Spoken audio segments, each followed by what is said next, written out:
রহস্যভেদী কিরীটী কিভাবে তার সূক্ষ্ম বুদ্ধির সাহায্যে এক বহু প্রচলিত পিশাচের রহস্যকে ভেদ করল। বর্তমান কাহিনীটি তারই গল্প। গল্পের নাম পদ্মদহের পিশাচ। লেখক ডক্টর নিহারঞ্জন গুপ্ত। শীতাংশুকে শেষ পর্যন্ত কলকাতা শহরের মায়া কাটাতেই হলো। শহরে ঘুরে ঘুরে 2 বছর ধরে বিশেষ কোনো সুবিধাই যখন করতে পারলে না, এক প্রকার বাধ্য হয়েই তাকে বাবার জমিদারিতে ফিরে আসতে হলো। জমিদারি অবস্থা যাই হোক, এখনও সেখানে গিয়ে থাকতে পারলে সুখে স্বচ্ছন্দেই কেটে যাবে। নায়েব নরেনবাবুকে একটা তার করে দিয়ে একটা দিন দেখে রওনা হয়ে পড়ল শীতাংশু, স্ত্রী রমা ও একমাত্র পুত্র চম্পককে নিয়ে। স্টেশনে এসে ওরা যখন নামলো, প্রকৃতি জুড়ে তখন ঝড় জলের যেন তাণ্ডব চলেছে। দারোয়ান গাড়ি নিয়ে স্টেশনে উপস্থিত ছিল। যাওয়ার অপেক্ষা না করে সেই ঝড় জলের মধ্যেই রওনা হয়ে রাত প্রায় 12টার সময় জমিদার বাড়ির গেটে এসে গাড়ি থামল। বৃষ্টিটা তখন প্রায় ধরে এসেছে। নায়েব নরেনবাবু ও বাপের আমলে পুরনো চাকর জগা গাড়ি বারান্দায় অপেক্ষা করছিল। প্রকাণ্ড টানা বারান্দা, ঝোলানো বাতির স্বল্পালোকে আবছা আলো আঁধারে সমগ্র বারান্দাটি কেমন যেন থমথমে ও নিঃসঙ্গ মনে হয়। নায়েব নরেনবাবুর বয়স যথেষ্টই হয়েছে। তিনি গত মহাযুদ্ধে গিয়ে বাহাতটা হারান ও বিষাক্ত গ্যাসে মা দিকের গালটা পুড়ে কুঁচকে একেবারে বিশ্রী হয়ে যায়। অস্পষ্ট আলোয় লোকটার দিকে তাকালে বুকের মধ্যে হঠাৎ কেমন যেন একটা ছ্যাঁত করে ওঠে। তার বাঁ হাতের জায়গায় একটা রবারে হাত লাগানো। দেখলে প্রথমটা ঠিক বোঝা যায় না। গাড়ি থেকে শীতাংশু নামতেই নরেনবাবু এগিয়ে এসে নমস্কার করলেন। আসুন আসুন, পথে কোনো কষ্ট হয়নি তো? না। এমন সময় রাত্রির নিস্তব্ধতা থেকে চাপিয়ে সহসা একটা আকাশ ফাটানো বিভৎস চিৎকার শোনা গেল। শীতাংশু চমকে উঠল। চম্পক এতক্ষণ মার কোল ঘেঁষে চুপটি করে দাঁড়িয়েছিল। সেও চমকে উঠে জিজ্ঞাসা করলো, ও কি বাবা? শীতাংশু যে কী জবাব দেবে ভেবে পেল না। বারান্দার অস্পষ্ট আলো স্ত্রীর মুখে দেখছে। শীতাংশু দেখলে তার মুখেও যেন রক্তের লেশ মাত্র অবশিষ্ট নেই। বাইরে টিপ টিপ করে বৃষ্টি পড়ছে। থেকে থেকে কালো আকাশের বুক চিরে বিদ্যুৎ লকলকিয়ে উঠছে। মেঘের গুরুগুরু গর্জন আর ব্যাং ও ঝিঝির একঘেয়ে ডাক শোনা যায়। কিছুক্ষণ একটা জমাট স্তব্ধতা। তারপরই নরেনবাবুই প্রথমে কথা বললেন। গভীর রাতে পদ্মদহ থেকে ওই রকম বিভৎস চিৎকার মাঝে মাঝে শোনা যায়। এখানকার লোকেদের বিশ্বাস ওই পদ্মদহের জলের মধ্যে নাকি দৈত্য বাস করে। সেই মাঝে মাঝে গর্জন করে ওঠে। এতক্ষণে শীতাংশু নিজেকে অনেকটা সামলে নিয়েছে। নরেনবাবুর কথা শুনে হা হা করে হেসে বলে, ইডিয়েট, এখনও এই 20 শতাব্দীতে এসব গাঁজাখুরি গল্প চলে নাকি? হা হা। নরেনবাবু বোকার মতো কেবল জবাব দেয়, আজ্ঞে। যা হোক, সে রাত্রের মতো তাড়াতাড়ি কোনো মতে খাওয়া দাওয়া সেরে যে যার শয্যায় গিয়ে আশ্রয় নিল। ভোরবেলা যখন শীতাংশুর ঘুম ভাঙল, খোলা জানলা পাশে শিরশির করে কেমন একটা ঠান্ডা হাওয়া আসছে। শীতাংশু এসে ঘরের পূব মুখ খোলা জানলাটার কাছে দাঁড়ালো। বৃষ্টি ধৌত প্রকৃতি প্রভাতের সোনালি আলোয় সূচি স্নান করতে যেন। দিগন্ত বিসারী পদ্মদহের বুকে অসংখ্য ক্ষুদ্র ক্ষুদ্র ঢেউগুলি সূর্যের সোনালি আলোয় ঝিকমিক করছে। নয়নাভিরাম সে দৃশ্য। ইতিমধ্যে একসময় রমলা এসে পাশে দাঁড়িয়েছে। শীতাংশু টেরও পায়নি। শীতাংশু হাসতে হাসতে বলল, দেখছো রমু, এই জন্যই বোধহয় ঠাকুরদাই মায়ের ফাঁদে ধরা দিয়েছিলেন। সারা সকাল ও দুপুরটা শীতাংশুর জমিদারি সংক্রান্ত ব্যাপার ঘুরে ফিরে দেখতে দেখতেই কেটে গেল। শীতাংশু অনেকটা নিশ্চিন্ত হয়। জমিদার আয় ভালোই এখনো। দেখাশোনা ভালো করে করতে পারলে যথেষ্ট অর্থাগম হবে। গভীর রাতে আবার সহসা সেই আকাশ ফাটানো বিভৎস চিৎকারে শীতাংশুর ঘুমটা ভেঙে গেল। শীতাংশু ধরপড় করে শয্যায় উঠে বসলো। চেয়ে তাকে স্ত্রী রমলা শয্যার উপর উঠে বসেছে। সমস্ত মুখখানি জুড়ে তার সেই পূর্ব রাতের আতঙ্ক। শীতাংশু শয্যা থেকে নেমে খোলা জানলাটাকে সেই দাঁড়ালো। বাইরে অস্পষ্ট চাঁদের আলো। সেই আবছা চাঁদের আলো পদ্মদহের বুকে কেমন যেন একটা ভয়াবহ নির্জনতার সৃষ্টি করছে। কিন্তু সহসা অস্পষ্ট চাঁদের আলো ও কি দেখা যায়? কি ওটা? কি? শীতাংশু হাতের পাতা দিয়ে চোখ দুটো ভালো করে একবার ডগড়ে নিল। না, এ তো স্বপ্ন নয়। প্রকাণ্ড, হাত 12-13 লম্বা, আগাগোড়া সাদা কাপড়ে ঢাকা একটা মানুষের মতো মূর্তি পদ্মদহের ধার দিয়ে হেলে দুলে হেঁটে হেঁটে বেড়াচ্ছে, লম্বা লম্বা পা ফেলে। সাধারণ মানুষ কখনো এত লম্বা বা ঢ্যাঙা হয়? এক একটা পা ফেলছে বোধহয় 5-6 হাত দূরে দূরে। সহসা আবার সেই আকাশ ফাটানো অদ্ভুত চিৎকার। শীতাংশু চমকে চোখ বুঝল। যখন সে আবার চোখ মেলে চাইল, সে অদ্ভুত মূর্তি আর দেখা যাচ্ছে না। চাঁদ মেঘে ঢাকা পড়েছে। শীতাংশু স্তম্ভিত, বিমূঢ়। ব্যাপারটার মাথা মুন্ডু কিছুই যেন শীতাংশু বুঝে উঠতে পারে না। হঠাৎ পাশ ফিরে তাকাতেই শীতাংশুর নজর পড়ে ঠিক পাশেই ইতিমধ্যে কখন এসে না জানি দাঁড়িয়েছে স্ত্রী রমলা। রমলাও কি তাহলে তার মতো ক্ষণপূর্বে পদ্মদহের ধার দিয়ে সে অদ্ভুত মূর্তিটাকে হাঁটতে দেখেছে? আমার একটা কথা শুনবে? সহসা রমলা বলে, বলো। চলো আমরা কলকাতাতেই ফিরে যাই। কলকাতায় ফিরে যাব? হ্যাঁ। বাবার মৃত্যুর কথা তুমি কি ভুলে গেছো? তুমি তো একদিন সে কথা আমায় বলেছিলে। তোমার কি সন্দেহ হয়? সন্দেহের কথা থাক, কেন যেন আমার মন হচ্ছে এখানে থাকলে একটি বিপদ ঘটবে। বিপদ? কিসের বিপদ? বিস্মিত শীতাংশু স্ত্রীর মুখের দিকে তাকিয়ে সপ্রশ্ন দৃষ্টিতে তাকালো। জানি না, তবে না রমু, এত সহজে আমি এখান থেকে নড়ব না। শেষ একটা কিছু না দেখে আমি এই জায়গা ছেড়ে যাব না। চলো, রাত প্রায় শেষ হয়ে এলো। রমলা স্বামীর কথার প্রত্যুত্তর না দিয়ে নিঃশব্দে শয্যায় এসে শুয়ে পড়ে। শীতাংশু এসে শয্যা গ্রহণ করে। অন্ধকারে দুজনে পাশাপাশি শুয়ে, তবু দুজনের চোখে যে ঘুম নেই কারোই তা বুঝতে কষ্ট হয় না।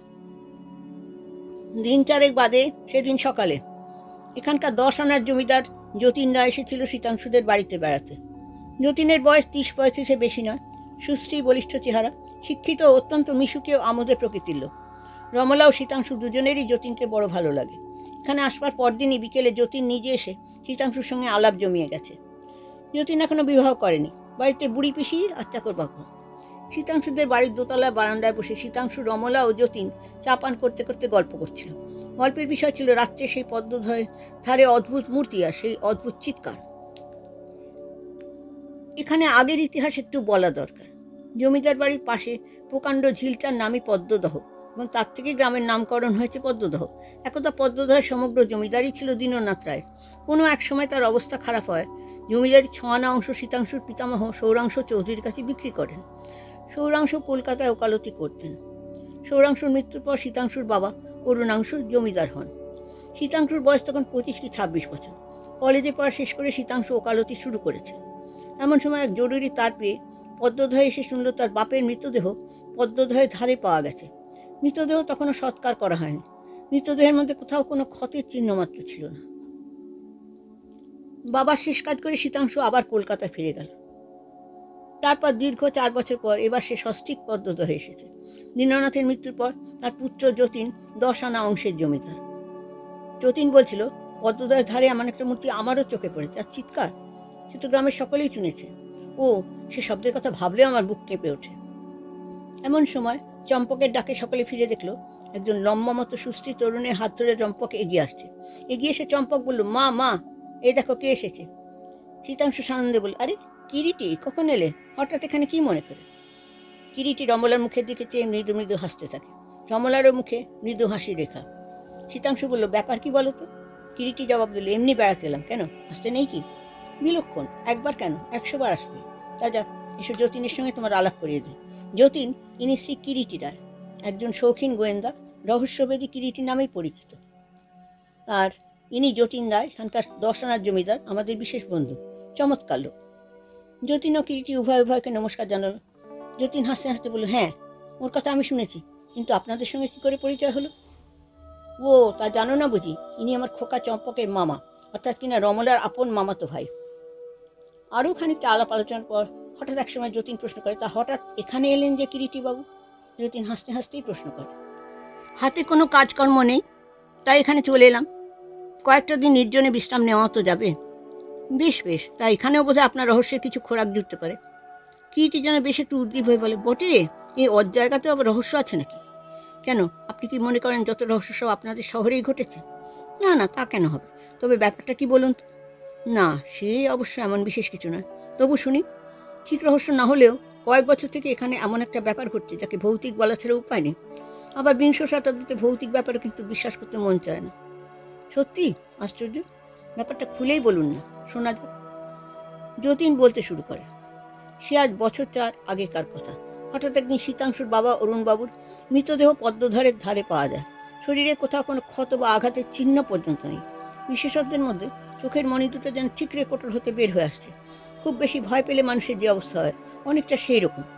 তার মৃতদেহের পাশেই পদ্মধারের পাড়ে জলা মাটির ওপর দেখা গেল গোটা কয়েক পায়ের ছাপ। স্বাভাবিক মানুষের পায়ের দাগের চাইতে আকারে প্রায় 1.5 গুণ বড়। আরও আশ্চর্য, সেই পায়ের দাগগুলো ক্রমে দহের জলের কোল ঘেঁষে শেষ হয়ে গেছে। আমরা খোঁজ নিয়ে জেনেছিলাম অরুণবাবু মৃত্যুর দিন রাত্রি প্রায় 1:30টা পর্যন্ত নাকি জেগে জমিদারি সংক্রান্ত কাজকর্ম করেছিলেন, তারপর শুতে যান। রাত্রি তখন 2টো কি 2:30টে হবে। গ্রামের 2-1 জন নাকি একটা বীভৎস চিৎকারও শুনেছিল। অরুণবাবু মৃত্যুর পর হতে প্রায় রাত্রেই পদ্মদহের দিক হতে সেই বীভৎস চিৎকার মাঝে মাঝে এখনও শোনা যায়, এবং আগাগোড়া সাদা কাপড়ে মুড়ি দেওয়া একটা 12-13 হাত লম্বা মূর্তিকে পদ্মদহের ধার দিয়ে ঘুরে ঘুরে বেড়াতেও অনেকে নাকি দেখেছে। সকলে রুদ্ধ নিঃশ্বাসে যতীনের কথাগুলো শুনছিল। গল্প শেষ হলে কিরিটি বলে, সত্যি অদ্ভুত ব্যাপারই বটে, কিন্তু শীতাংশু, তুমি তো এ কথা কই আমাকে কোনোদিন বলনি। না, বলিনি। যা হোক, সেদিনকার মতো যতীন সকলকে নমস্কার জানিয়ে বিদায় নিল। রমলা তখন ভাইয়ের জন্য খাবার আনতে উঠে গেল। কিরিটি শীতাংশুকে বলল, রমা আমায় তার করে এনেছে, এখানে তোমরা নাকি খুব বিপদে পড়েছ। ভৌতিক ব্যাপারটা পাও সব সেফ বাজি, বোগাস। এটা 10 জনের চোখে ধুলো দেওয়ার জন্য শয়তানের কারসাজি। পরের দিন দুপুরে কিরিটির ঘরে কিরিটি ও চম্পক বসে আছে। চম্পক এক মনে আবল তাবল কত কি বকে চলেছে। কিরিটি শুনছে আর মাঝে মাঝে দু একটা প্রশ্ন করছে। চম্পক বলছিল, গরুর পাখির মতো সরু মাকানো নাক, পেঁচার মতো বড় বড় গোল চোখ, গাধার মতো লম্বা লম্বা কান। বুঝলে মামা, রোজ রাত্রে আমার ঘরে খোলা জানলার কাছে এসে সেটা আমার দিকে চেয়ে থাকে। তোর ভয় করে না? ভয় আবার কি, ভয় তো পায় বোকারা। আর সেটা তো কিছু বলে না, কিন্তু আমার দিকে চেয়েই থাকে। বাবা বলেছেন ভয় পায় তো গাধা ছেলেরা। কিরিটি কিন্তু তখন সব কথার মন নেই। সে ভাবছে চম্পকের দেখা সে অদ্ভুত জীবটির কথাই। পরের দিন সকালে একটা ঘরের মধ্যে দাঁড়িয়ে রমলা কিরিটিকে বলছিল, এই ঘরটাতেই বাবা শুতেন দাদা। বেশ মাঝারি গোছের একটা ঘর, পরাধীন বড় বড় জানলা। ঘরের দক্ষিণ দিকে সেই পদ্মদহ। দিবারাত্র হু হু করে হাওয়া এসে ঘরে ঢোকে। ঘর খানি দোতলায়, ঠিক তার নিচে একটা ফুলের বাগান। বাগানটা পার হলে একটা মাঠের মতো, সেই মাঠ পদ্মদহের পাড় পর্যন্ত বিস্তৃত। কিরিটি ঘুরে ঘুরে সব ঘরের জানলা দরজা দেখছিল। হঠাৎ একসময় বাগানের দিকে জানলার কাঠের পাল্লার উপর তার নজর পড়ল। পাল্লার গায়ে রঙের উপর 5টি আঙুলের দাগ শুকিয়ে আছে। দাগগুলো এমনভাবে উঠে এসেছে যেন বাইরে থেকে কেউ আঙুলের চাপ দিয়ে জানলার বন্ধ পাল্লা ঠেলে খুলেছে। কিরিটি রমলার দিকে ফিরে বলে, শেষ তোদের এ বাড়িতে কবে রং দেওয়া হয়েছে বলতে পারিস রমা? তা তো জানি না দাদা, তবে নায়েব মশাই হয়তো বলতে পারেন, রমলা জবাব দিল। সেই দিনই বিকেলের দিকে কিরিটি নিজেই গিয়ে নরেনবাবুর সঙ্গে আলাপ করল। নমস্কার, আপনি নরেনবাবু এদের নায়েব? হ্যাঁ। কিরিটি লোকটার দিকে এক দৃষ্টিতে কিছুক্ষণ চেয়ে থাকে। আপনি তো এখানে অনেক দিন আছেন নরেনবাবু, তাই না? আজ্ঞে। আচ্ছা নরেনবাবু, বলতে পারেন সবশেষ এ বাড়িতে কবে রং দেওয়া হয়েছিল? হ্যাঁ, বছর 4 আগে। কর্তার মৃত্যুর কয়েকদিন আগে সমস্ত বাড়ি রং করা হয়েছে। এর মধ্যে আর রং দেওয়া হয়নি? হয়েছে বটে, তবে বাইরের মহলগুলোতেই যা আবার রং দেওয়া হয়েছিল, ভেতরের মহলে রং দেওয়া হয়নি। ওদিকটা তো আর এতদিন ব্যবহার করা হয়নি, এবার রং আবার দিতে হবে। ওই দিন শেষ রাতে একটা অস্পষ্ট খসখস শব্দে কিরিটির ঘুমটা সহসা ভেঙে গেল। তার যেন চাপা শ্বাস প্রশ্বাসের শব্দ ঘরের বাতাসে ভেসে বেড়ায়। ভোরের আকাশের কোণে ত্রয়োদশী ক্ষীণ চাঁদ তখন যাই যাই করছে। কিরিটি চোখ মেলে শুয়ে শুয়ে যতদূর সম্ভব ঘরের মধ্যে চারদিক দেখতে লাগলো। হঠাৎ মনে হলো বাইরের বারান্দা দিয়ে কে যেন নিঃশব্দে হেঁটে গেল। কিরিটি তাড়াতাড়ি শয্যা ছেড়ে টর্চটা হাতে নিয়ে বাইরে চলে আসে। মিটমিটে চাঁদের আলোয় বারান্দাটা যেন খাঁ খাঁ করছে। কিরিটি কিছুক্ষণ বারান্দায় দাঁড়িয়ে থাকে, কিন্তু সন্দেহজনক কিছুই চোখে পড়ে না। দূরে দিগন্ত প্রসারী পদ্মদহ। সহসা ক্ষীণ শেষ হাতের চন্দ্রালোকে তার নজরে পড়ল। অদূরে পদ্মদহের ধার দিয়ে আগাগোড়া সাদরে মুড়ি দেওয়া 12-13 হাত লম্বা একটা মূর্তি যেন লম্বা লম্বা পা ফেলে হেঁটে বেড়াচ্ছে। কিরিটি অবাক বিস্ময়ে তাকিয়ে থাকে সেই দিকে। রাত আর বেশি নেই, কিরিটি আর শয্যা গ্রহণ করে না। ঘরের মধ্যে প্রবেশ করে গায়ে জামাটা দিয়ে জুতোর পায়ে বেরিয়ে পড়ল। ক্রমেই ভোরের অস্পষ্ট আলো চারদিক ফিকে হয়ে উঠেছে। কিরিটি পদ্মদহের ধার দিয়ে ঘুরে ঘুরে বেড়াতে লাগলো। বেড়াতে বেড়াতে একসময় পদ্মদহের ধারে সহসা নজরে পড়ল ভিজে মাটির ওপর পরপর অনেকগুলো একই রকম পায়ের দাগ। দাগগুলো সাধারণ মানুষের পায়ের দাগের চেয়ে অনেক বড়। পায়ের পাতা যেমনি বড়, পায়ের আঙুলগুলো তেমনি লম্বা লম্বা। আঙুলের নখগুলো নরম মাটির বুকে চেপে যেন বসে আছে। পায়ের দাগগুলো ভালো করে লক্ষ্য করতে লাগলো। মানুষের পায়ের দাগ যেমন খানিকটা পড়ে না, আঙুলের মাথাগুলো গোল গোল দাগ পড়ে মাত্র, ওই পায়ের দাগ মোটেই সেরকম না। পায়ের পাতার সমস্ত দাগগুলো তো পড়েইছে, লম্বা লম্বা আঙুলের দাগও পড়েছে। পায়ের দাগগুলো ক্রমে যেন পদ্মদহের জলের দিকে নেমে গেছে। কিরিটি চিন্তিত মনে বাড়ির দিকে ফিরে এলো। ওই দিনই কিরিটি, শীতাংশু, রমলা ও যতীন সকলে বিকেলের দিকে খোলা বারান্দা বসে চা পান করছে এবং নানা গল্প গুজব করছে। এমন সময় ভৃত্য জগা একখানা চিঠি এনে বলল, একজন লোক যতীনবাবুকে এই চিঠিখানা দিতে বলে গেল। একখানা সাদা খামের চিঠি। যতীন হাত বাড়িয়ে জগার হাত থেকে চিঠিখানা নিয়ে খামের উপর নাম পড়ে বলে, কই না, এ তো আমার চিঠি না, মিস্টার কিরিটি রায় লেখা। বলতে বলতে যতীন চিঠিখানা টেবিলের উপর রেখে দিল। মিস্টার রায়, আপনার চিঠি। সে কি, এখানে আবার আমাকে কে চিঠি দিল বলে কিরিটি চিঠিখানা আলগোছে টেবিলের উপর থেকে তুলে নিয়ে সোজা নিজের ঘরের দিকে চলে গেল। ঘরে গিয়ে সে সুটকেসের ভিতর থেকে একটা ব্রাউন রঙের ছোট শিশি বের করল। শিশির গায়ে লেখা অসমিক অ্যাসিড সলিউশন। একটা কাঁচের পাত্রের মধ্যে সেই খামখানা লিখে শিশিটা চিপি তুলে খানিকটা অ্যাসিড সেই খামটার গায়ে ঢেলে দিল। দেখতে দেখতে খামটার গায়ে কালো কালো আঙুলের ছাপ ফুটে উঠছে দেখা গেল। কিরিটি গভীর আগ্রহে দাগটার দিকে চেয়ে দেখতে লাগলো।